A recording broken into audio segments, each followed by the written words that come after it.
Hey, it's Aaliyah, and I am back with another conversation. If you are a mom who may have a child on the spectrum or a child with a special needs, then this is the conversation for you. So check in and let's listen to Gisselle. I would love for you to introduce yourself, tell us who you are, something interesting about yourself, and what you do. Hi, my name is Gisselle Ramirez. I'm a mom with two disabled children from the Bronx. I'm also an account executive for a waste management company. And that's Monday to Friday. And Saturday and Sunday, I run a parents ground funding group of called Bronx Special Kids. We are here to support parents to create a drive and also to create third places for children with disabilities in the Bronx. And something fun about me is that I also do cosplay. I love cosplaying, and I love dressing up. I think one of the reasons why we do events is so I can get to dress up. That's so cute. Oh my gosh, that's so cute. Well, thank you for introducing yourself. I know that you said that you are a mom with two children on this who have disabilities. I Yes. would love for you to talk about that journey. How has that been for you? So Yeah. I'm a mom. I'm also an Afro Latina immigrant of this country. A lot of you can notice the accents. It was hard at the beginning. My son, I went to school for neuroscience, and when my first child started to develop, I knew it was something different. Very young, wasn't.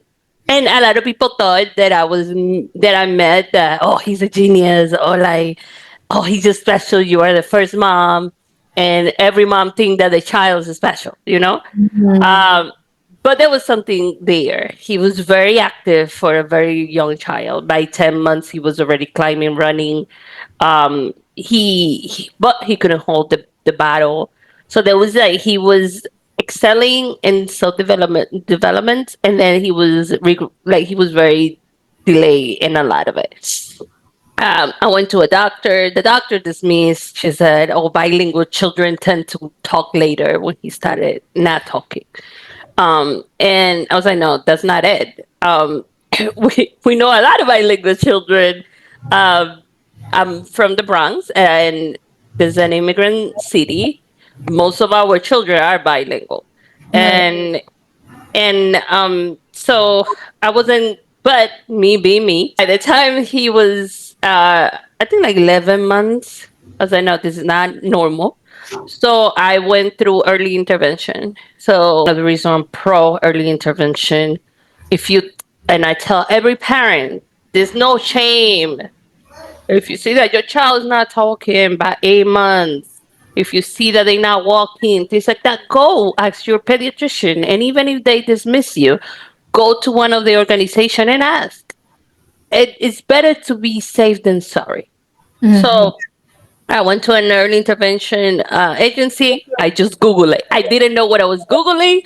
I never went to early intervention. I don't have any, like, I just got a niece like a year ago. So I have no, like, background information what I was doing. I just Googled it. I just, and I started calling and started asking. At the end, I got somebody to evaluate him. It took a few months. Again, like I have to say, hey, I have a neuroscience degree. I know what's going on. Like the and it's very interesting because if in the moment that I was saying I'm a mother, they will dismiss. But then when I was say, hey, I have a background in behavioral science, and I then everything switched, and I noticed that a lot. And I Mhm. have still today, um, I still today get that. Like and I thought it was wrong. From the beginning I thought it was wrong because it's like I don't have to tell you my credentials for you to Right. listen to me. Right. My concerns. But if you read about a lot of black children and children of color, they get misdiagnosed, underdiagnosed, and diagnosed with behavioral issues, um, instead of like autism or ADHD. So they Right. don't get the services that they need. And I was like, no, can I have that? There's like one of the, if you go and see like a statistic of people in jail, a lot of them were this were children with special needs that they Right. just fell through the cracks. Right. And I was like, no, my child's not gonna fall to it's not gonna fall to the cracks. We're gonna have to get this done. So nothing after that. He went through early intervention. Then he went into here in New York. We have something that is called 410 schools, which are preschools for special needs kids from the Department of Health. After that, he went. Now he's in school. He's in third grade. My other one, it was a little bit different because he speak very early. And he made all his milestones when he was younger. So, but Mm-hmm. after like 2 years, he started regressing, and so it was a little bit different because he like he I thought everything was fine, and then we started his pediatrician. I changed pediatrician after that. So the new pediatrician, he's like, he's delayed. We had to get something done. So I went through the same. Interesting. We got the same evaluators for both children, and not that he went to the same school that his brother, but he's a little bit more developed. So he goes to a different program. He's in first grade now. He's going to an amazing program here in New York City called the Horizon program or the Nest program, which is special for children with disability with in the spectrum. Um, and nothing, and that's how we got here. I After that, I started to educating parents. Then became the administrator for a Facebook group called Protect Special Education. Then the person who was the administrator for Bronx Special Kids, her child growing out of the education. Um, he got older, so she wasn't. She, it was time for her to move on, and they asked me to, because I'm from the Bronx, and they asked me to manage that one, which I did. And then things they started growing. We were like 200 people. Now we about in one we about 700 people. In the other group we about 600 um, parents, families, and we get together. In our last event, we have over 100 something people. This new event, we have an event this month, thanks to 4.0. Uh, and it was sold out in an hour and a half. And now I have, and I have about 100 people in the waiting list. So that show there is a need for parents to get together, and to create their places for children. And there's a market out there with us, and I saw that. And also I didn't like that every place that I will have been invited with my children was full of healthcare and things like that. It Mm-hmm. was, you had the home care. Nothing wrong with it. We need those services. That's the way we able to mothers like me work, go to school. Like we need the Right. services. But I always like, okay, if we're doing a sip and pain with the children, when I take them to non-disabled groups, there's never bunch of healthcare people around. Right. So it felt more like I'm a product. And again, I'm a business rep. So there's things that I'm able to see Mm-hmm. that I feel like my children are a product. Like I feel like a product, not like I'm a mom with the children having fun with other moms and just recreate it. So that's one of the reasons I create this to give a sense of normalcy, to have disabled children because it could be isolated. Um, And a lot of mothers, a lot of parents in general, they don't take their children because they're embarrassed of like the steaming, or if your child run and people tell you, I, handle your child. Like, Mm-hmm. and with us, it's very different because we encourage that. We encourage the kids to steam, to be themselves, and we celebrate. And you see the children, like sometimes they doing what we call the dinosaurs hands, like the happy dance, or they just started like running in circles or things like that, and we encourage that and we laugh about it. And if they run, one parents catch them, and this freedom of not feeling that ashamed. And it is no matter how strong you are, you're still a person. And as a parent, it takes time. It takes time. And I remember one time I took them to a baseball, and somebody said, is the little one normal? And I was Wow. so vivid, to the point that that woman doesn't remember. But every time I see her, I come my eyes and I roll her today. Like I went up. But not every parents, it's like, some parents, we are people, and as a parents, we want that. We have that image of, our society tells you that you're gonna go around with your little kids and sit down and have picnic with your mom's friends, and you like things like that, and you see like you can. It takes a toll, and also like supporting happy parents creates supporting happy kids. Right. And and, and that's another thing. We, as a society, we very individualistic, which is very unrealistic, because my children will have to deal with your children sooner or Right. later.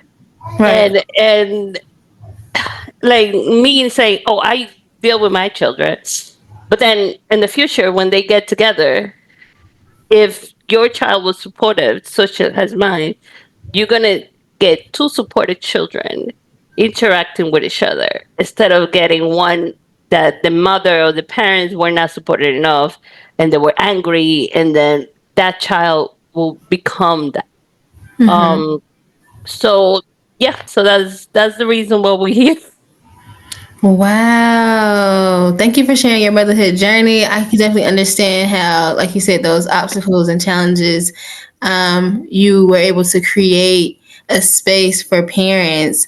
I want to go into the topic of education because we were talking about it before we got on. I thought it was a great conversation because I'm a homeschooling mom and I decided to homeschool not because I'm not pro school, but because as an educator, I just have a different insight for me on education. And so I've decided to homeschool, but we had talked about it. You're pro school. And so I really want to know, like, how do your children do in school?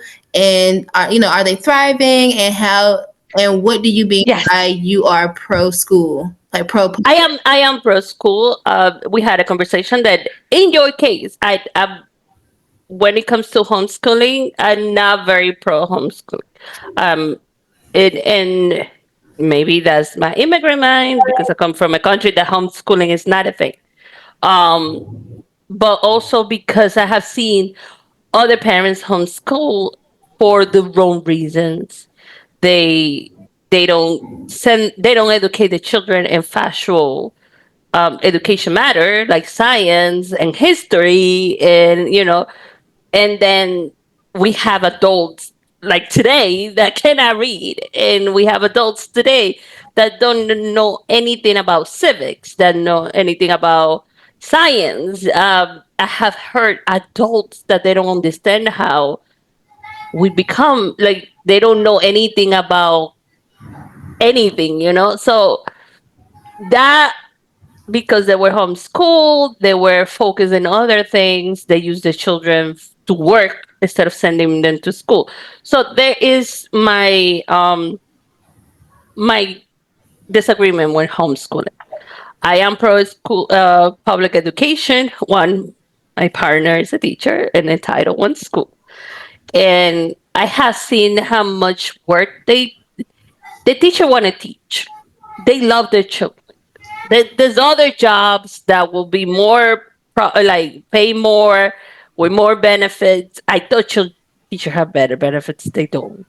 More benefits, more things. When the teacher is there because they want to teach their children, and we need. And I'm with you. We need more holistic education. The education system that we have do not it's not good for everyone, and we have seen a lot of changes. Like, for example, we were talking about the difference program that my children's are. Like, my little one is in something called Horizon, which is only for autistic children. They focus a lot in the emotions regulations, but academically they a regular curriculum for first graders. Then my other son, he goes to something that's called District 75. It's for children with need more support. They don't go through a curriculum. We trying to get them as far as they can go. But they still have responsibilities. Like, they had to do their phonics, they had to do the writing, they had to do the things. So I agree. And we were talking that I did homeschool for about a year. Um, and that it works for them. I'm not saying that it worked for them. It didn't work for me. It worked for them. For me, it is great, but I'm It's used to okay for you be. to express like how you feel as Yeah, a parent when it came to homeschooling. Like, let it out. Like, I would love to see it is your really hard. You become I like you cannot even have a conversation. I don't. Again, my children are disabled, so it is a little bit harder. I'm not saying harder in a sense. Every child is hard, but the approach and also the resources that we have for disabled parents with disabled children is very limited. So, when I homeschool, they were little. One was in pre-K, and the no one was, yeah, pre-K, and the other one was like about, one was 2 and the other one was 4, around that. And I was a my mother worked, so I am a after school. My grandma take care of me, or after school program type of child. I never thought that I was homeschool. I never, my entire life never passed through me being stay at home mom. That was a never even remotely. Oh, But existed, right? the pandemic happened, and we all happened to having to readjust who we are and whatever. Yeah, So when I saw my children were regressing, I was like, no, we got it. That's not, because education means a lot to me. right. Education is the reason that I'm here. Education protected me when I was little. Education has been everything for me. I'm here today because I was that child who is good at memory, and it was able to educate themselves and move forward. I come from a very marginalized community in my country, like very marginalized, able to get chill, like protected because of education, and because my parents were, education means so much in my household, that it was able to shield me from other things that was going on in the country and where we're living. So education means the world to me. And when I saw my sons regressing, I had to do something. So I started, reading about it, trying to find books, trying to find podcasts. I remember I went to a podcast because I started to uh, approach homeschooling, and I wanted to approach it in a decolonized way. Um, that's another thing. I didn't want my children to not understand that we live in a country where they are going to be looked differently, not just for the disability, but also because they are children of color and children of immigrants. And we live in the Bronx, which is one of the most marginalized city in the country. But also, we like to live here. We love where we are. We love our, you know, our families are here. There's like 3 generations of my family. My mom is here. Everybody's here. So this is our home. but they also have to understand that they have to learn how to advocate for themselves because they are going to need that in the future. So I wanted to, um, the way I approach parenting is in a decolonized.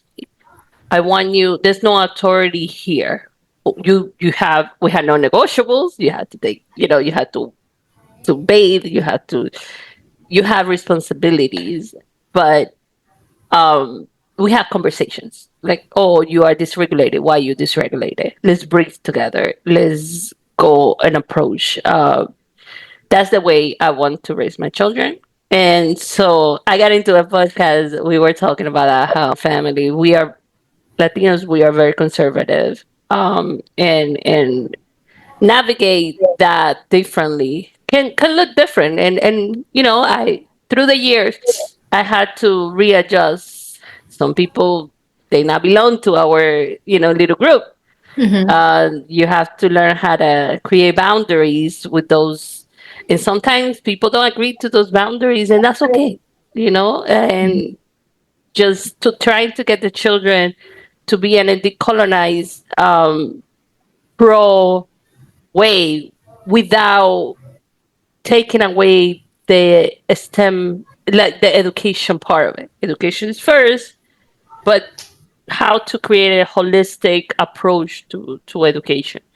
Mm-hmm. And I think you going through that, and I think that's one of the reasons why we tried to do the gardening, because we were talking about it. It's not it's not so structured.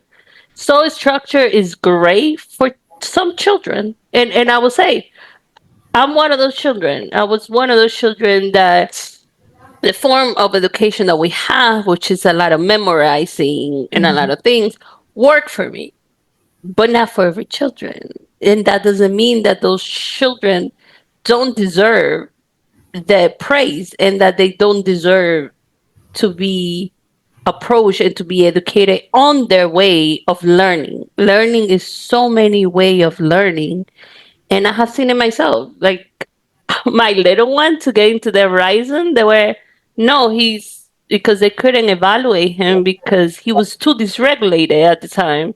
He was little, so he couldn't sit down. He's like one of those jumping kids.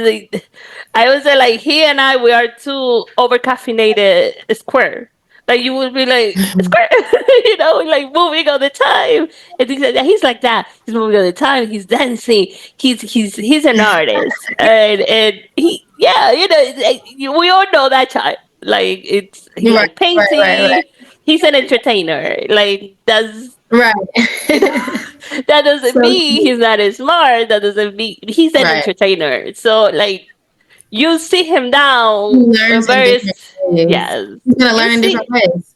he you sitting down to him and trying to get him, like, dang, it's not gonna work. But if you go outside and you show him the sky, he's gonna be a refraction. Is how the a rainbow, and he tell you about the lights and the color and indigo. You make indigo with this color and this color. Mommy, like, this color is magenta. Like, this, like, Yeah. you ask another child and they're like, that's pink. Like, it's it's a lot of, the brain, it's is amazing, and our brains are all different, and we have to approach it that way. And that's a part of inclusivity. We brain like neurodiversity is a part of inclusivity that we don't approach very often. That's one of the reasons, for example, 80% of autistic people are unemployed, no matter their education. So you get people with PhDs that cannot get a job. Right. And it's because our hiring process is not inclusive enough for those type of people.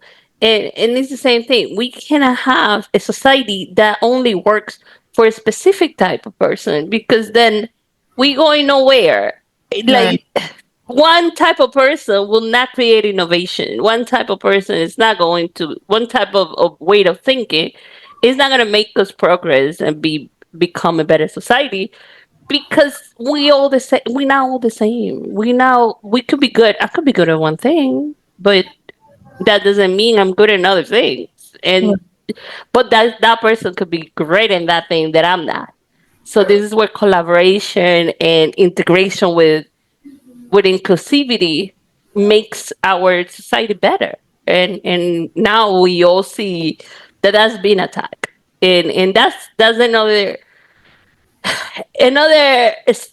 another like layer that we have to add as parents and education is to make sure we tell our children, DI children, diversity children, our children are, when people call me DI, like, oh, do you get offended? No, I love it. I laugh about it. You know why? Because that means like I work so hard. I like, like you try to work harder and things like that. And I'm like, oh, you just picked me because that's me? Great. Like, that never Right. happened. That never happened. And Right. I'm sure for you it's the same. Exactly. Like you always heard like, oh, black women tend Gotta to, work harder, right? yeah, and like we always try to get more education. Like we just go back and get another degree Right. or something like that. It's not that. It's that we always have to prove ourselves. Right. Always. Like, and that's what people don't understand. It's like, oh, I have 10 plus years in my career and I still have to justify why you should hire me or whatever. But somebody who, you know, they just get it. And it's hard to not be bitter. And I learned that you don't get bitter. You just move forward to whatever it is. And You create your own opportunities, which is something that yeah. like And you're that's another thing. You get to learn to create your own opportunities. If a door closes, break a window. Like and right, which is you what like you're doing with Bronx Special Kids, right? So that. like there was a need. Like I would love for you to get into the story of how Bronx Special Kids got started because your children like they still go to school, but you still feel like you need Yes, space, right? So yes. talk about that. So Bronx Special Kids. So it was a way for me to pay forward. I When my friends reach out and we became friends, my whole life changed. I didn't feel alone anymore. Now I had, people call it the Powerpuff Girl or advocacy. They call us like that. We three of us, and Love that. yes. So everything became much better. Everyone, we went out with our kids. We go to the movies. We going out. We go to karaoke. We come home. They come to my house. Um, and then I realized that not everyone had that privilege. So I was like, no, I want, and also that was the other thing. Every time I used to, we do get like events created by like agencies and things like that for parents. But then you go there and you feel, it's like, why does this feel like when I have to go to a trade show for my job? Like, like it feels like a networking event. It doesn't feel like I'm going with my kids to a bouncy house, or I'm going to my kids to be with other parents. Like it feels when you go into a neurotypical, a mainstream event. Right. And so that's why in 2023 we took the Facebook group name and made it into an organization. So my partner and I, we decide, he's a teacher. So he also realized that yes, we need something more holistic, but it's still focusing on education, because it's always the education. It's the key to succeed. So we wanted to create something that had not much a lot of structure, but it it brings people together. And it's able to, so we do paintings, we do growing. Now this we have a picnic, a gardening picnic, where we're going to the pet that we're going to all go into the botanical garden. We're going to paint pots, the thing. We're gonna put Mhm. the seeds, and the kids are gonna grow the seed. Hopefully, like I'm looking at chia seeds, which are very easy to grow. Oh, that's Uh, cute. or like tomatoes or something easy to grow so they can grow at home. And we're going to do they're going to decorate theirs, but also we're going to have other crafts for children who are less able to like paint and hold the paint and things like that. So we're trying to be very inclusive with high needs children.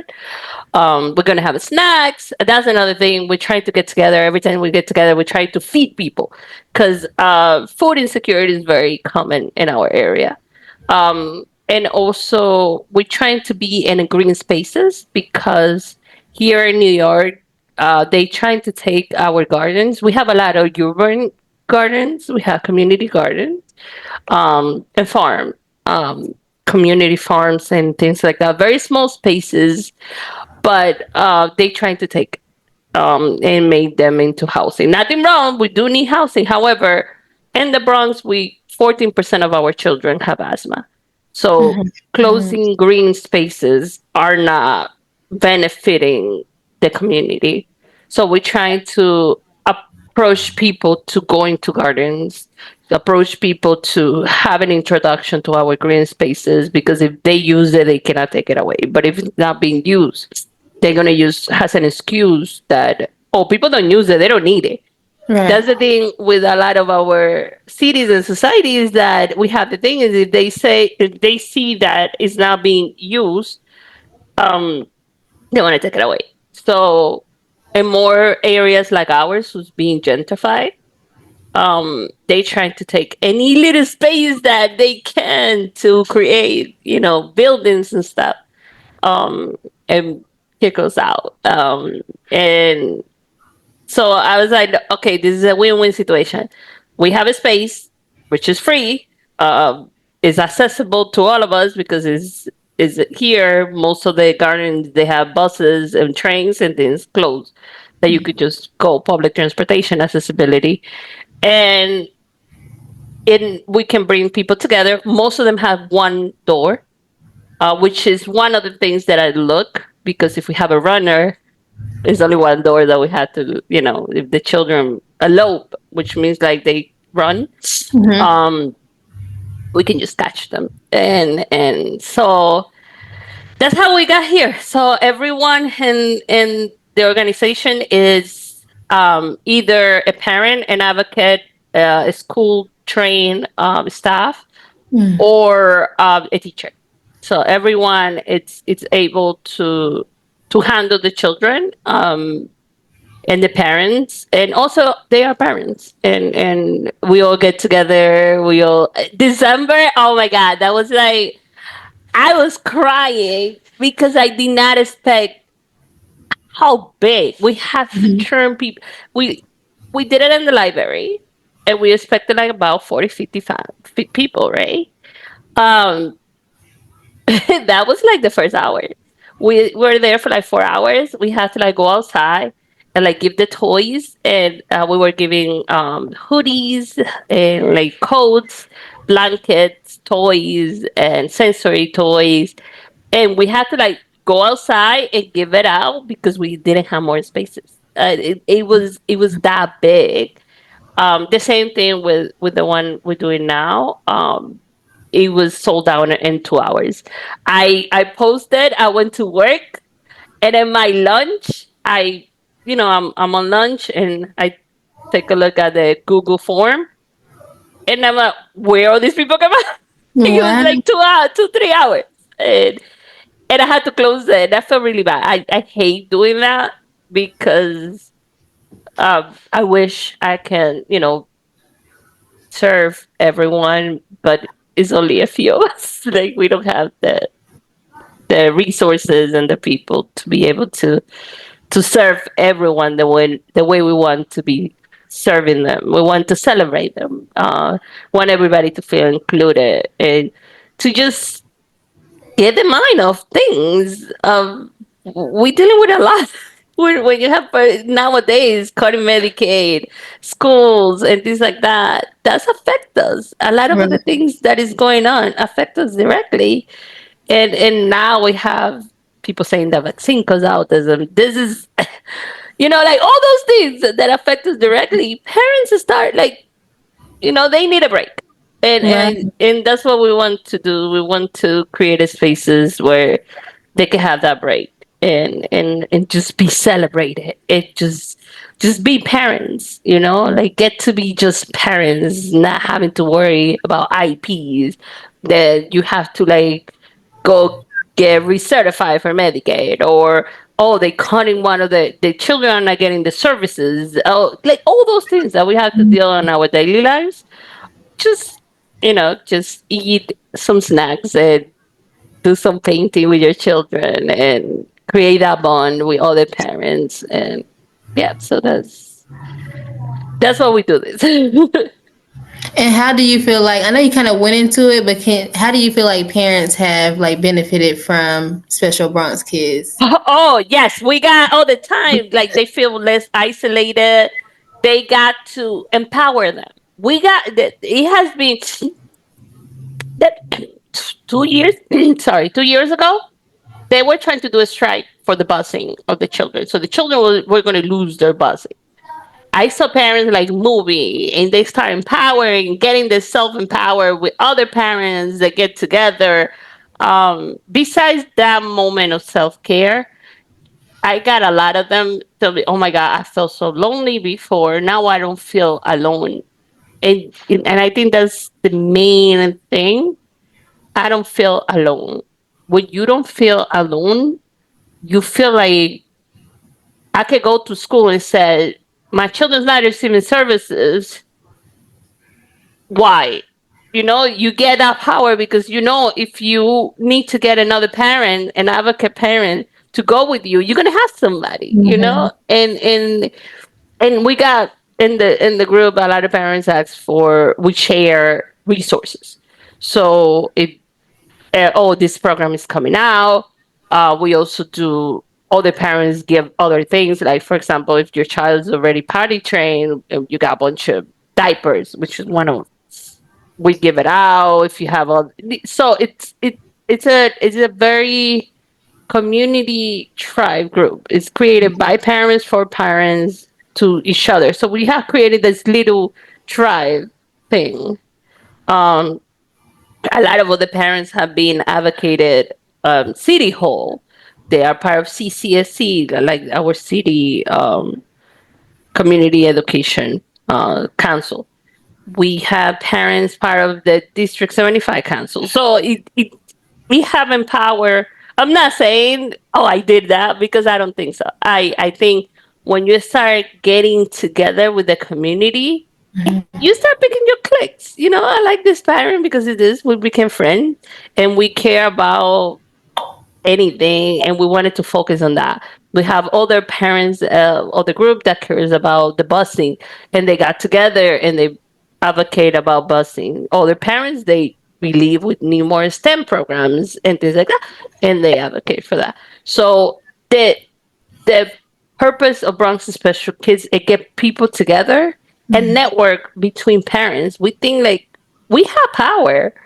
When you start a network, just like the way we do in business, when you start a networking, that gives you power, and that gives you, and also now we're getting political people approaching us. We try to be very unpolitical, but we get people approaching us, and now we start. No, we need this. If you want us to support, you have to support Medicaid. You have to support this. We need IP support. We need this. So that was the point of. That's how it's always been the point of Bronx Special Kids, is create this network of parents who they know that they have power, and they not powerless. And I think it's working out. It's working out pretty well. And I'm very grateful. And I, that has become like that's our hobby. That's our friends, and we have become so close. We have become family, and because I feel that helped me so much in my life. After I met my friends, um, a lot of things changed in my life. I was able to become more like I wasn't alone anymore. I have a support system, and it feels great. It Yeah. feels great to have people who back you up when you need it, because you're always gonna, experience things in your life. But when you get to call another mom and be like, he's not that regulated, he's like regressing, and she tells you, oh, just it's gonna happen. This happened to me, and then he was fine. Or let's try this. I tried this and it worked. Why don't you try it? Or those things. It means a lot, because parenthood don't come with a guide. It Right. doesn't come with a guide, and more when your children are disabled. Like, Right. where do I get? like, there's Right. no. Am I doing it right? Am I doing it wrong? Am I gonna hurt him? Like in the future, will he come back and be like, "Bobby, I'm not gonna talk to you anymore. You were not a good enough parent." Like, like things like that. That we all think. Yes. Every day. So that's I think for me it was such a blessing to be able to find this group, and I wanted to do the same for others. So that's just the mission behind. So, and I was like, wait, I could do that. I was like, okay, I'm very good at business thing, so I can implement this and create a sustainable business that help my community, and that's how we got here. Wow. So that was very beautiful. Thank you for sharing all of those jewels that you dropped in that conversation of just, advocating for your children, having a village for your children. And you as a businesswoman, as a mother, and as a entrepreneur as well, right? So because you said you work a 9 to 5, you also are a business, like you have an entrepreneur business outside of your 9 to 5. You're also a mother and a wife. How do you like give advice to women like you, right? That see themselves in you. Like, how do you handle all of this? What advice would you give to moms and women out there that want to, aspire to be like, a boss mom, businesswoman, out there? I will tell. I always remember Shonda Rhimes did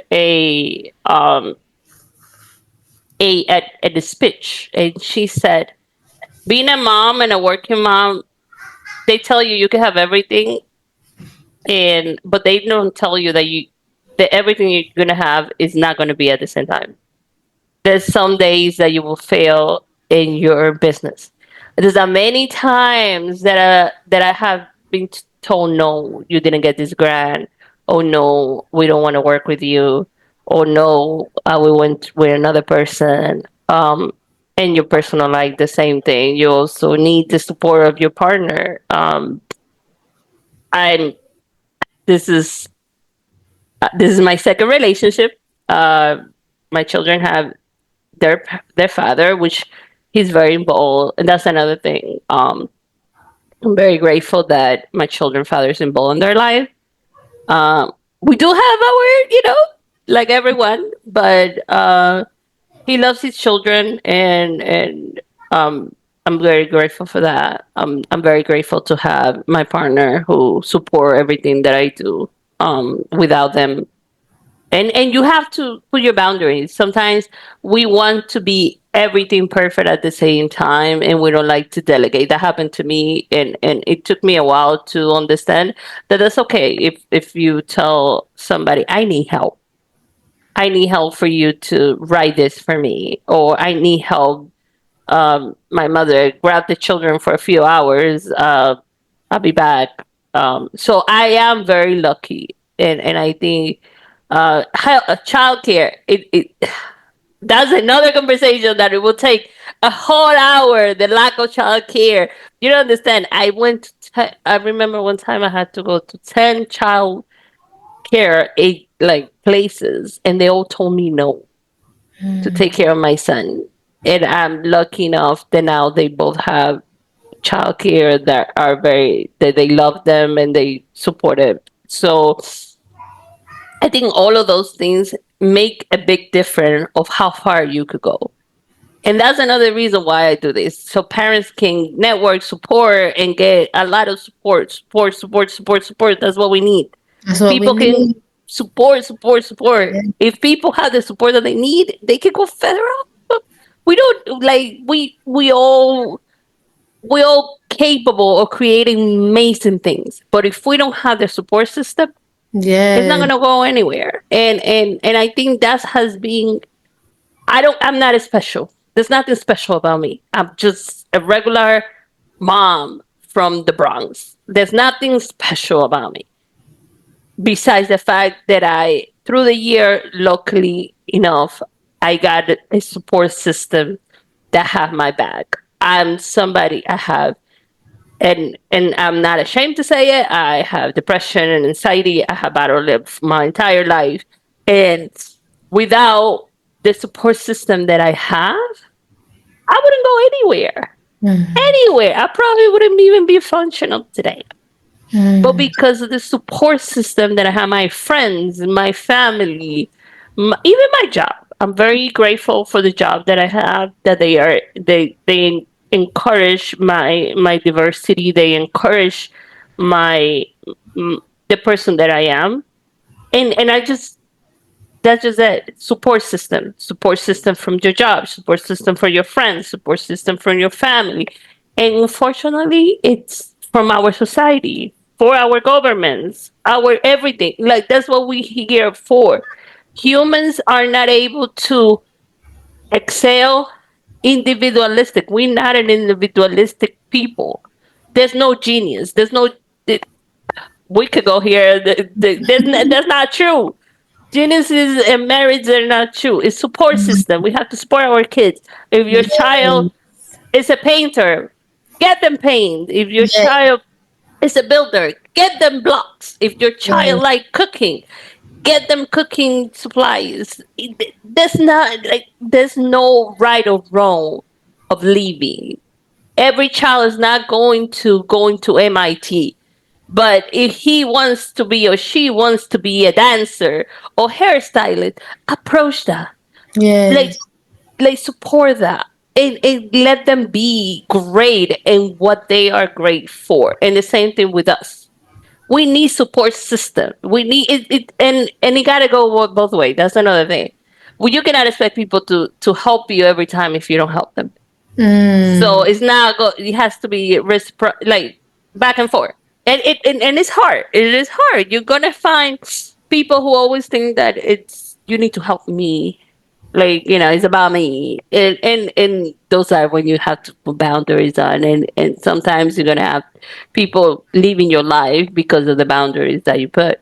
But that's okay. It's easy. It's better to have 4 people in your life that support you than have 10 that don't.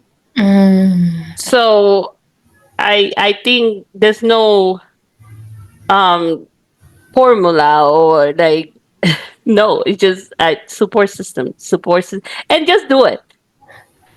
Learn to be this mentor that I have, Nick Sia. He's a global business development person who always told me, he was my boss, and he always told me, Gisselle, you have to learn, you have to be comfortable being uncomfortable. He always mm, says that you have to learn how to be comfortable being uncomfortable, and I think that's something really hard to do. mhm. We all like it's really hard to go to a place and somebody tell you no, oh I'm not interested or whatever, and after, but the first time something you don't like is going to be hard. The second time is going to be less harder, and to the point that you just do it, like, and it's not hard anymore because you just do it and again and again and again. So I think if I would say 3 things is: one, learn, be comfortable being uncomfortable. And as a mothers, we do. I always told my mother, like, arguing with the vendors so she could stretch the money, or going to school so I can get whatever. And I was like, oh my God, embarrassing. Why was she, But then I saw myself doing it, me doing it. And I learned that it wasn't that she wanted to do it.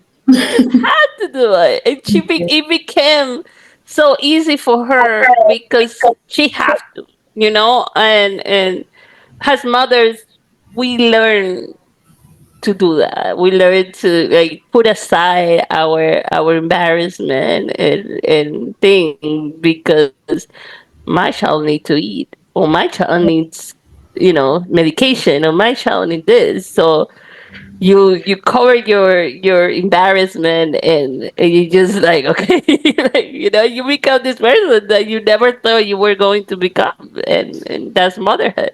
Motherhood is the hardest job, but also the less, um you don't get anything back. You don't get anything back because not even Mother's Day you end up being like more My stressful for mom you. said, right. Yeah, like, but you become a different person when you become a mother. And I'm not saying like, something like, oh, like romanticize motherhood. Motherhood is not for everyone, and it shouldn't be because it's a hard work. You give a lot, you get nothing back, and it's a lot of sacrifice, and it will push you back. Nobody, I have never, ever, ever, ever, as seen anybody, as any of my coworkers who have their children when you have to travel for work. Never, never. What's gonna happen with your children? And I'm like, and I get this question all the time. Family, friends, anybody. If I have to travel for work or anything like that, you always get like, so what about your children? Right. You're like, they were the dad.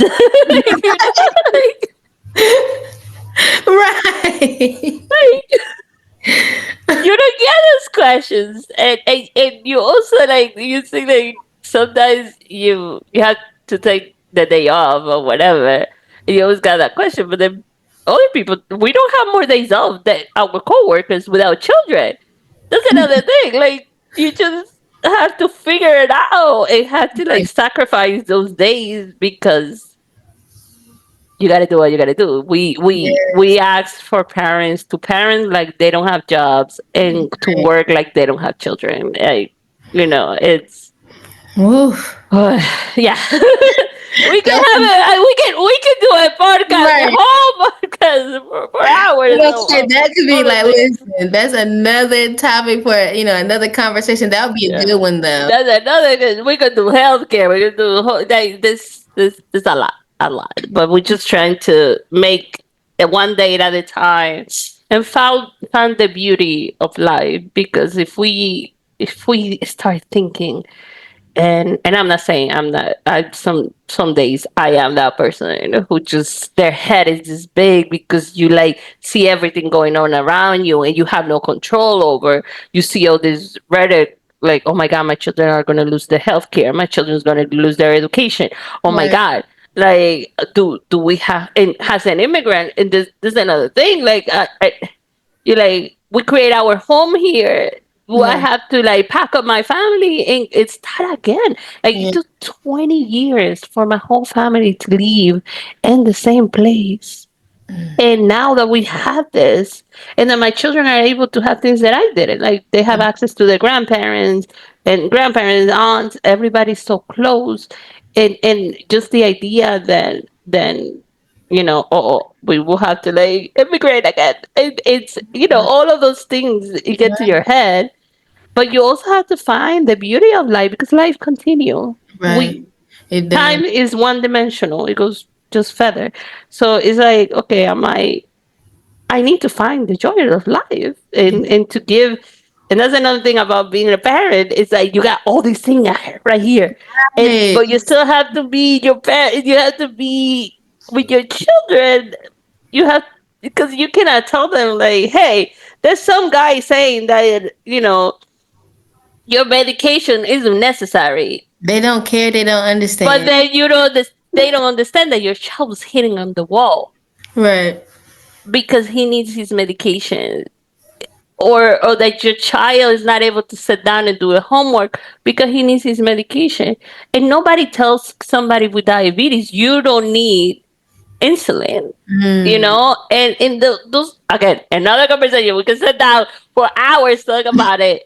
But yeah, so that's how Bronx Special Kids got. It was just a lonely mom trying to create a space who got the luck of finding a tribe and wants to do the same thing for others, just pay for.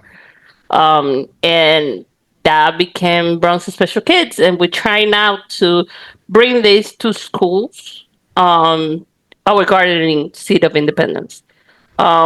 Bring it to schools because, like you said, our school system is very narrow, and we need to create more access to this type of program for children who have higher needs because they could do it. That's Yeah. something that it's not.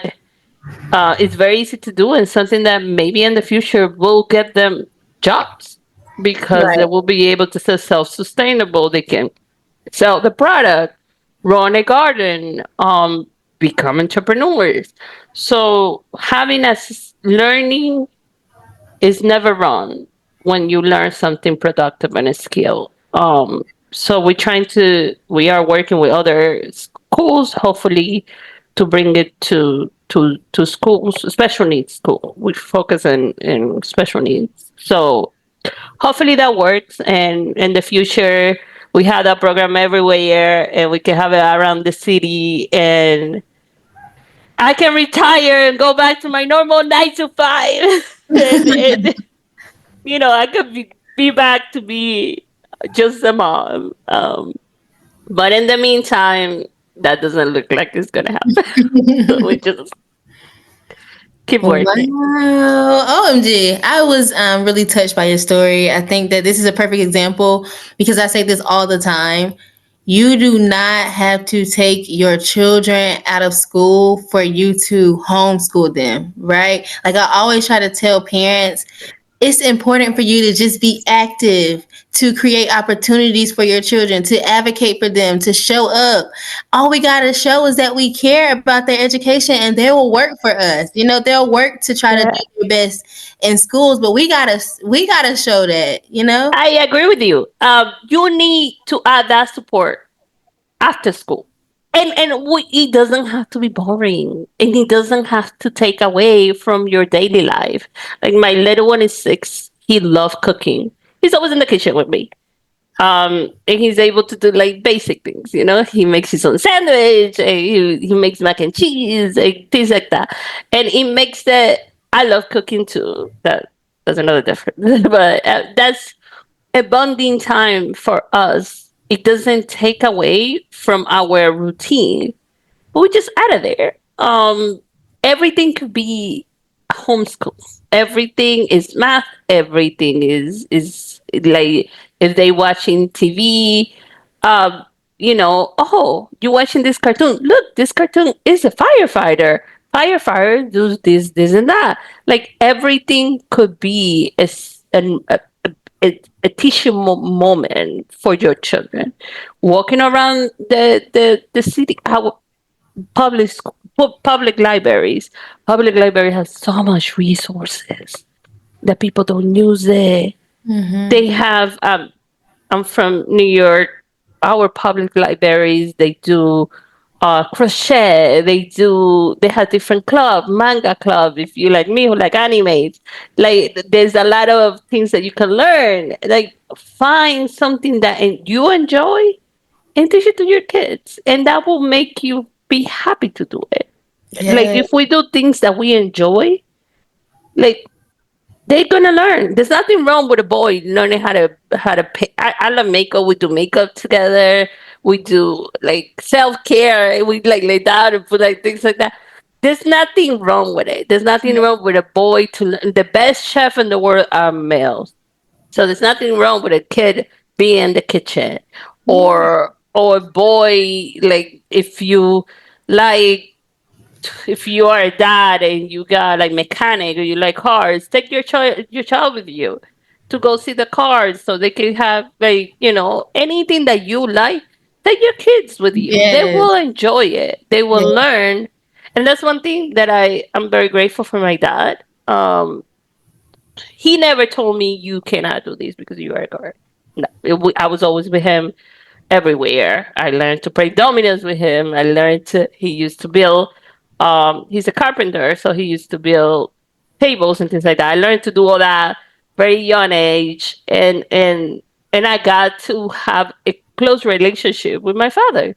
And I think that's another thing that I have bring it to my children is that our relationship should be, I'm not your friend. I'm not your friend. I am your mom, but we have a bond that has mom and child.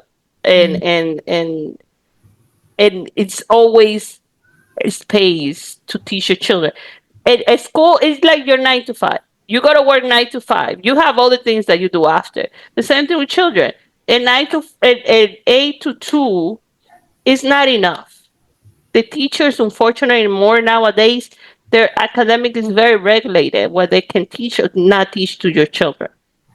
So take a few minutes, 10 minutes to teach them about the justice system.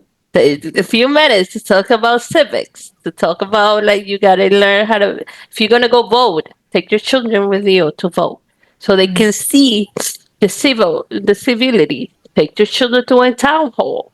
If you want them to be more active, if you want them to be member of society, take them with you to all these places that even if you think they're not absorbing, they are Right. learning. Like, take their iPad with you, take the snacks, take a bunch of things, like put them to carry like I do now. Like, I put it in the backpack. Here you go, all your junk in the backpack.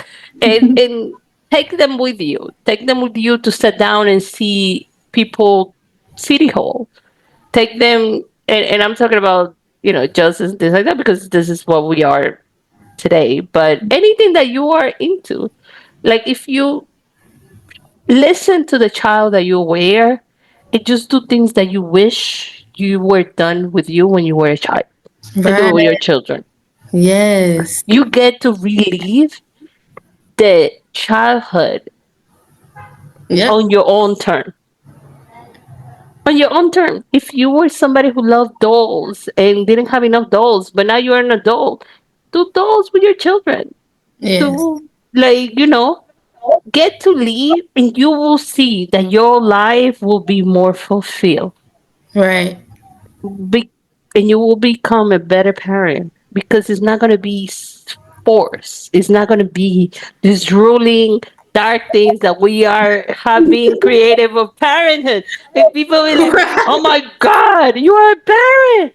You must feel so sad. No. Like, Right. no. I don't want to be like, I'm sorry, you young, whatever. I don't want to be in the club by 10 o'clock. I'm already tired. Like, Right. you know, I live that life. I'm okay with it. It's gone. Like, I enjoy better having, sitting down and with my children going to some mini golf or Right. something that they Right. created. Like, but you have to have an open mind that you're gonna have fun too. That's another thing. Like, it's hard to like, oh my God, whatever. And also, like, again, you get to do it. Like, nobody's telling you not to. You're an adult. So if your children are not into, they're not into, but try, like, okay, you're not into dolls, fine. We're gonna see what you're into, that we can connect to what I want and what you want, and we both have fun, Yeah. like, We have to make parenting fun. Like that. I really love I this. agree. What you said. Like we have to make it fun just because at the end of the day, especially now in today's society, it does seem like there's some like black hole or some dark space around The parenting, vortex. family, and all of this thing, and how it's just like this negative, these just negative connotations around family. And it's just so hard when you are into parenting, when you are a parent, when you are have a family, and you're going through so much, and you hear all of these other things outside of what it Yeah. takes. It's a lot. So we gotta remember to have fun, and especially in homeschooling, because I know you were saying it was hard. But if we make it fun and we make it more enjoyable for ourselves and our children, we can homeschool. For this is for the homeschooling parents out there. No, I agree, because a lot of parents, and I agree with so many parents who homeschool. Like, I have a friend who I love. She has this amazing child. She has a she has this amazing child. Like, I don't understand. I was like, how do you make them?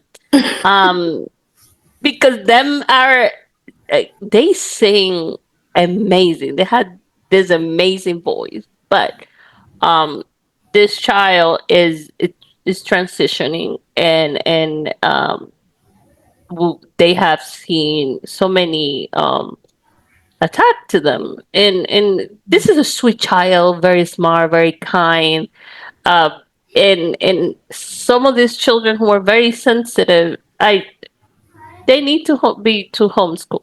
Like, if we want them to be, because it gets to the violence Right. type of situation, and parents like that, they do need to homeschool. And a lot of parents, like, again, I'm very grateful and I'm very privileged to be in the city that I am. That we have different programs. It's really hard. You have to work harder, but it's available. Mhm. Um, for children with disability. But there's a lot of places that they don't have the things that we have here. They don't have a school special needs.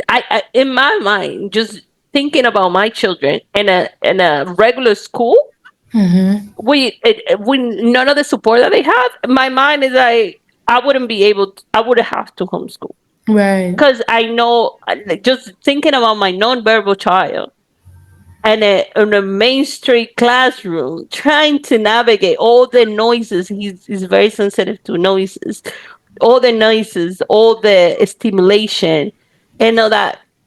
It wouldn't be possible for me for him to be in a mainstream school. And there's places, rural America, there's all older places where this is not available for them.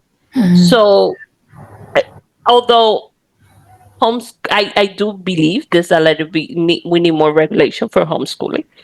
I do also believe that there is racism. There's so many, but again, I am in a bubble and I acknowledge my privilege of living in a very diverse city where my children are taught by people like them. Like, Mhm. my children, one of the teachers is black, his teachers are Spanish, Latinos and black and things like that. So I am privileged of that, but I know a lot of black children don't have that. They don't. They never even had a teacher that was black, Mhm. and that's something that we see every day in our communities. That from black woman to black woman, we know we have been Mhm. there. You have been that child who Right. is the only black person in it, and you raise your hand, you said the right answer, and they just dismiss it. And then, or you do something and you be punished, and you see the another person that is do the same thing and then not be punished, and you started to become to understand racism, but not understand it because you are a child. You don't Right. understand. Your thing is you are the problem. You don't understand that that person has a point of view about you that you have no control over it. So I do understand parents of color, parents with children with LGBTQ children, and other parents with disabled children to Mhm. homeschool. It just, again, as I had the privilege to not having to homeschool, there's other parents who don't have that privilege. As with other parents that have that privilege to homeschool, so Right. parenthood is not fit all in educate, just like education. It's not a fit all situation. Right. You do what works for your family Yes. and for you to be able to create a member of society that you are proud of. I don't care if my sons become millionaires, but I do care if my sons become people who care for others and who are active members of society who are not parasitic. We have a lot of parasitic people in Yes. our society. We don't want that.